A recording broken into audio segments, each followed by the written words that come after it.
اگر کسی بھی حوالے سے کوئی پریشانی ہے، کوئی تکلیف ہے، کوئی اللہ نہ کرے رشتوں میں رکاوٹیں ہیں، جائز حقوق نہیں مل پا رہے، کاروبار میں برکت نہیں ہے، یا اللہ نہ کرے بیماری، قرضداری، گھریلو ناچاقی، تنگ دستی، آپس میں اگر لڑائی جھگڑے ہیں، رشتوں میں رکاوٹیں ہیں، جائز حقوق نہیں مل پا رہے، الغرض کسی بھی حوالے سے کوئی پریشانی ہے تو بالکل آپ کمنٹ کر سکتے ہیں، روحانی علاج آپ معلوم کر سکتے ہیں۔ انشاءاللہ عز و جل کوشش ہوگی کہ آپ کے روحانی علاج بیان کیے جا سکیں۔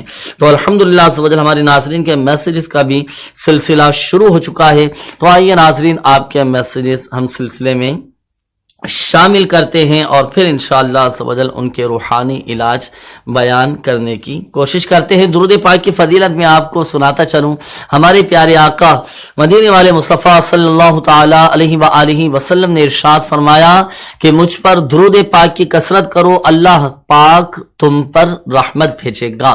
صلو علی الحبیب صلی اللہ تعالی علی محمد صلی اللہ تعالی علیہ وآلہ وسلم۔ جی ماشاءاللہ، اسلامی بھائیوں کے سوالات آنا شروع ہو گئے ہیں، تو سب سے پہلا سوال ہم شامل کرتے ہیں۔ ایک اسلام بھی پوچھ رہے ہیں، میری ٹانگوں میں شدید درد رہتا ہے، کوئی اس کا وظیفہ بتا دیں کہ درد ختم ہو جائے۔ اللہ پاک شفا عطا فرمائے۔ دیکھیں آپ کے لیے بھی اور ہمارے تمام ہی مدنی چینل کے ناظرین کے لیے، چاہے ٹانگوں میں درد ہو یا جسم کے کسی بھی حصے میں درد ہو، تکلیف ہو، تو اس کے لیے آپ اٹھتے بیٹھتے چلتے پھرتے یا غنیو یا غنیو یا غنیو یہ کثرت کے ساتھ پڑھتے رہیں، اللہ پاک کی رحمت سے شفا حاصل ہوگی۔ جی دوسرا سوال یہ ہے کہ میرا بی پی ہائی رہتا ہے، اس کا کوئی وظیفہ یا روحانی علاج بتائیں۔ دیکھیں بلڈ پریشر اگر آپ کا ہائی ہو جاتا ہو تو اس کے لیے آپ جب بھی آپ کا بلڈ پریشر ہائی ہونے لگے نا تو آپ فوراً وضو بنا لیں۔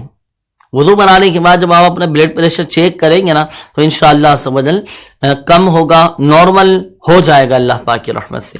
اس کے لیے ایک عمل میں آپ کو عرض کرتا ہوں، آپ ایسا کیجئے کہ ایک پانی کا گلاس لیں اور 115 مرتبہ یا مؤمن اول و آخر درود پاک کے ساتھ پڑھ کر پانی پر دم کر لیں، اور یا پانی کی بوتل پہ دم کر کے رکھ لیں آپ، اور یہ دم کیا ہوا پانی آپ جب پئیں جب آپ کا بلڈ پریشر ہائی ہونے لگے تو اس وقت یہ دم کیا ہوا پانی پئیں، اللہ پاک کی رحمت سے شفا حاصل ہوگی، آپ کا بلڈ پریشر یہ نارمل ہو جائے گا۔ اور ساتھ ساتھ کوشش کریں کہ اپنی طبیعت میں ایک اعتدال، ایک اطمینان، ایک یوں سمجھیے کہ پیدا کرنے کی کوشش کریں، انشاءاللہ عز و جل آپ کو فوائد حاصل ہوں گے۔ جی ایک سوال ہمارے پاس یہ بھی آیا ہے کہ بچے فرما بردار بن جائیں، اس کا کوئی روحانی علاج ہو؟ دیکھیں حکمت عملی کے ساتھ، پیار محبت کے ساتھ، شفقت کے ساتھ بچوں کی تفہیم، ان کی تربیت، ان کو سمجھایا جائے، نہ کہ ان کو جھاڑ دیا جائے، نہ کہ ان کو دوسروں کے سامنے ذلیل و رسوا کر دیا جائے۔ سمجھانا ایک الگ ہوتا ہے، کسی کو جھاڑنا، کسی کی تذلیل کرنا یہ ایک علیحدہ ہوتا ہے۔ ہم نے تربیت کرنی ہے، سمجھانا ہے، تفہیم کرنی، اور وہ بھی اچھے انداز میں۔ تو یہ تربیت کا سلسلہ بھی جاری رکھیں، اور ساتھ ساتھ یہ عمل آپ کیجئے گا کہ جن کے بچے نافرمان ہو چکے ہیں اور مطیع فرما بردار نہیں ہے، کہنا نہیں مانتے، بچے بے جا ضد کرتے ہیں، تو جب یہ نافرمان بچہ سو جائے تو اس کے سرانے کھڑے ہو کر سورۃ البروج کی یہ آیت بسم اللہ الرحمن الرحیم بل هو قرآن مجید فی لوح محفوظ، یہ آیات آپ اتنی آواز سے پڑھیں کہ بچے کی آنکھ نہ پھولیں، اور اس عمل کی مدت ہے 21 دن 21 ڈیز۔ آپ نے اس عمل کو جاری رکھنا ہے، روزانہ آپ نے بلا ناغہ پڑھنا ہے، انشاءاللہ عز و جل آپ کے بچے مطیع فرما بردار ہو جائیں گے۔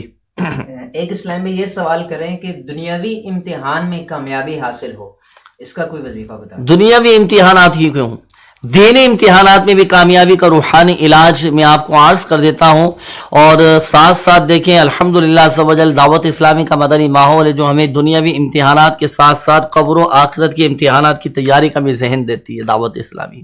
تو دعوت اسلامی کے مدنی ماحول سے وابستہ رہیں، اور الحمدللہ عز و جل دعوت اسلامی کے ساتھ مربوط رہنے کا، منسلک رہنے کا، دعوت اسلامی کے دینی ماحول کے ساتھ منسلک رہنے کا فائدہ یہ ہوتا ہے کہ قبر و آخرت کی فکر کا ذہن بنتا ہے الحمدللہ عز و جل۔ تو آخرت کے امتحانات کی بھی تیاری کا ہمارا ذہن ہونا چاہیے۔ آئیے دینی امتحان میں کامیابی کا روحانی علاج میں عرض کرتا ہوں، وہ یہ کہ جب آپ پیپر دے دینا، امتحانات دے دیں، امتحانات دینے کے بعد سے لے کر رزلٹ آنے تک آپ نے اس وظیفے کو پڑھنا ہے، اور ہر نماز کے بعد آپ نے یہ وظیفہ پڑھنا ہے۔ وظیفہ کیا ہے؟ ہر نماز کے بعد آپ پڑھیں گے 16 مرتبہ سورۃ الاخلاص، قل هو اللہ احد۔ ہر نماز کے بعد پڑھنے کا معمول بنائیے، انشاءاللہ عز و جل اللہ پاک کی رحمت سے امتحانات میں کامیابی نصیب ہوگی۔